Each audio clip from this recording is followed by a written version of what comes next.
Hi, I'm Old Sneelock. Welcome to another episode of Old Sneelock's Workshop.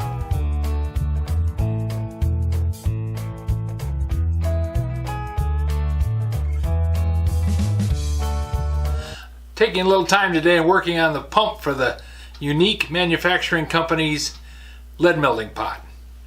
I just got some tying down here. I put it in the ultrasonic cleaner just to see if I could get the rust off of it, find out what kind of shape it's in.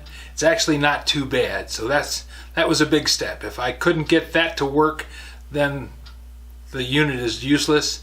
There's still some other hurdles that I got to get over, like there's rust in the tank I want to get out.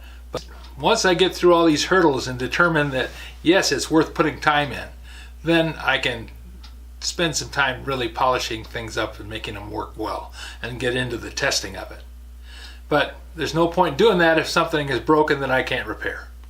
Well, I've been taking apart the Unique lead melting pot, and I managed to get the pump out of it. It was kind of a struggle, as you saw.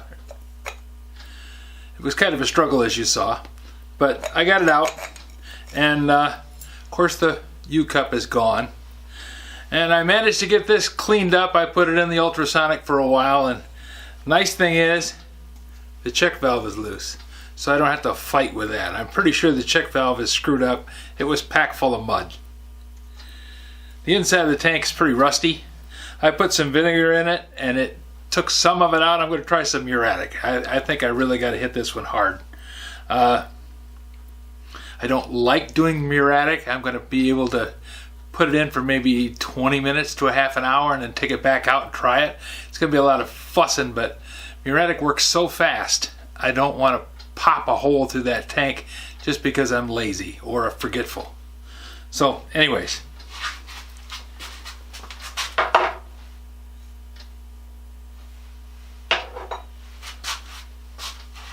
it's got these two little leather seals underneath the cap on the pump, and they slide up in there, so this the thread on cap presses on this, and that presses on the seals and goes against the end of the fill, and that seals off the pump. So wire brushed the dickens out of this thing. It was rusty as all get out, as the whole unit is. And it's kind of interesting. It's got Unique on the end of the pump handle. The cap is stamped with the word Unique. And then it has Chicago, Illinois stamped on the threaded cap. So now I'm going to pull this off of here and see if I can get this loose without breaking it.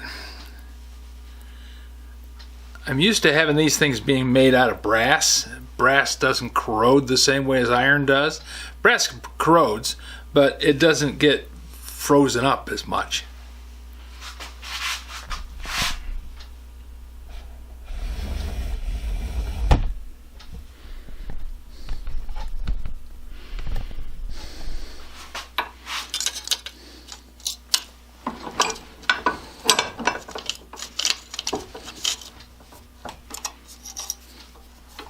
Make sure I don't crush that spring in there. Now this is a 3/8 nut, and look at that, it comes right off. How do you like that? I am happy. Another case of 50-50 in a little time. I gotta pry this washer off.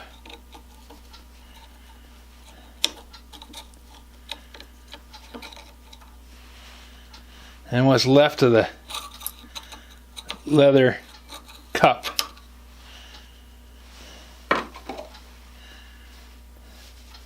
It's just,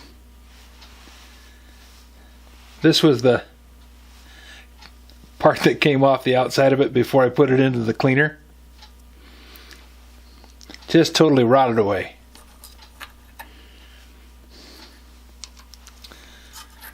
There's the spring off of that. And there's the cap. I'm going to wire brush this to clean up that thread. Then I'll go ahead and clean out the inside of this nut. In the meantime, I'm going to put all this stuff in a baggie so that I can keep track of it.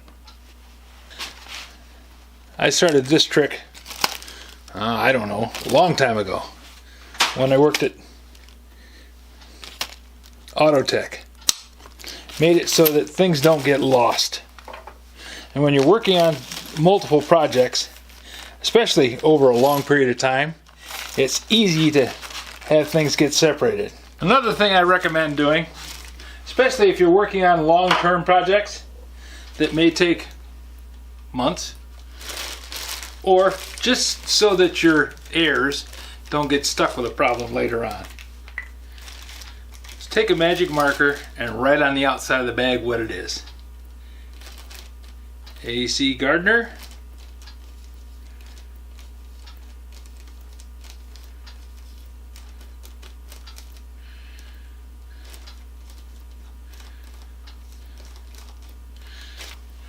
That way I'll know what it is and where it goes. And if my heirs in the far distant future inherit this mess with unfinished projects, which there's going to be unfinished projects, I'm not stopping. I'll probably fall dead in the traces. But that way at least they'll have an idea of what it was when I started. They may still end up throwing it in a dumpster because, you know, not everybody likes the stuff that I like. But it'll give them a chance. And that's all I ever really want to do, is give them a chance.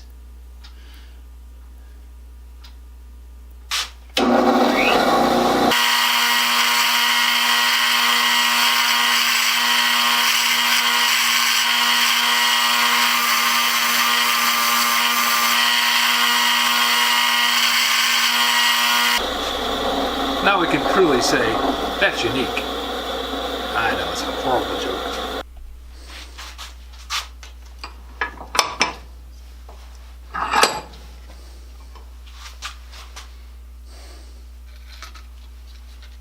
Make sure you put the wire brush inside there, otherwise it frays out and throws pieces all over the place.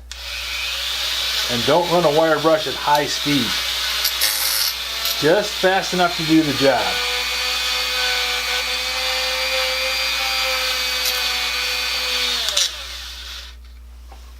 Otherwise, all you're doing is making it wear out faster.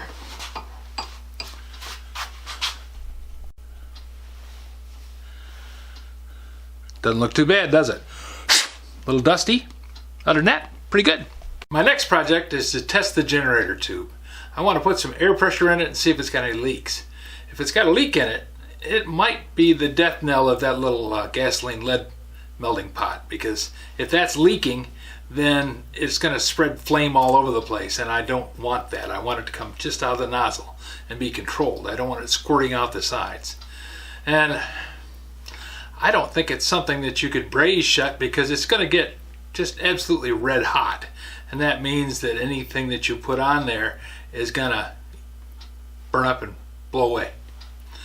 Might be able to weld it, but chances are if it's got a hole in it, it's pretty much done. So rather than borrowing trouble, I want to test that first before I get too heavily into restoring the lead melting pot. If you have any suggestions for a new video, questions about today's video, or any of the other videos on the channel, just drop a note in the comments. You know I read them all. Thanks for watching.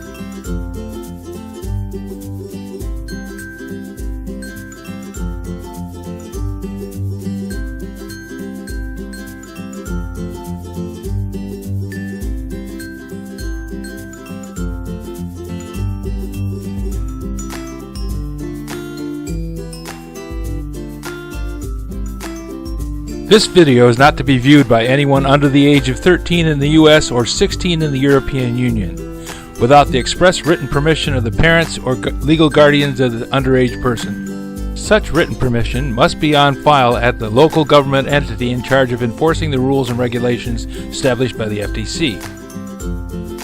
Anyone violating these terms is admitting by default that they hold harmless the owners and operators of this channel. Any and all questions should be addressed to your local branch of the FTC.